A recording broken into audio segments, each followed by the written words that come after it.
So you're probably wondering what the hell is a CSS when it comes to Google Shopping. And you're not alone. It is quite a complicated thing that not many people know the answers to.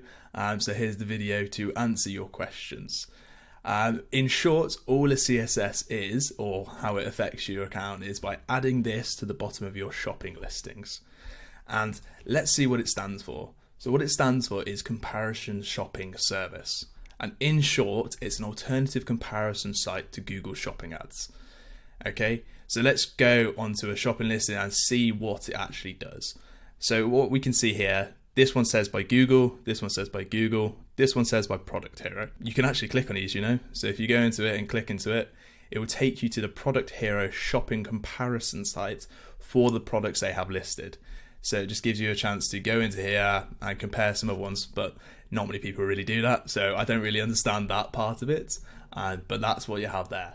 The main benefits of why I like to use a CSS is you can get up to 20% cheaper cost per clicks just by using a CSS, among other benefits. But this is the main reason I use a CSS and the main reason I recommend you to use a CSS if you're in a qualifying country for it. Let's go and see why a CSS was actually set up. So quite a while ago, Google was actually fined by the EU for breaching EU antitrust laws because they were the only player who had a CSS. They were just a monopoly in it. So they were fined 2.6 billion euros or pounds, something like that. So now they open it up to other people in the EU qualifying countries to use a different CSS. And the benefits of this are particularly, 20% cheaper cost per click. Other benefits of why you should use this are dependent on the CSS you go for. So it depends on obviously on the merchant benefits, the specific CSS provider, but the one I use, you can optimize your product titles and descriptions within your subscription for it. So a CSS is not free, you still have to pay for it monthly. So I recommend you to shop around and make sure you have the right CSS for you.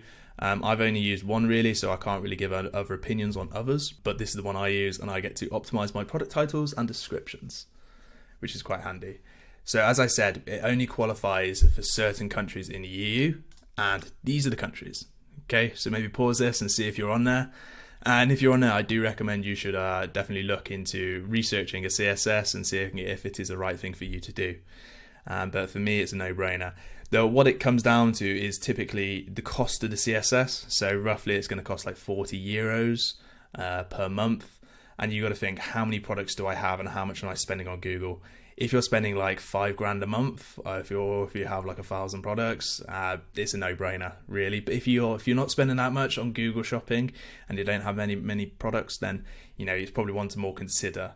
But for high-spending clients, I always recommend them to use one of these. Okay. So finally, let's go to the one I actually use. So this is the one I use. I'm not affiliated by them at all. It's just what I have here. Okay. Product Hero, we've always used this in the agency. So see again, it's only like 40 euros a month, and you get these benefits of it as well. Okay. If you guys want to ask me any questions about anything I've gone over in this video, then please reach out to me on LinkedIn. I accept every connection you guys send to me. And I do have conversations with quite a few of you guys, so please feel free to reach out to me. This is my LinkedIn. Okay, it'll be in the description as well. Thank you guys.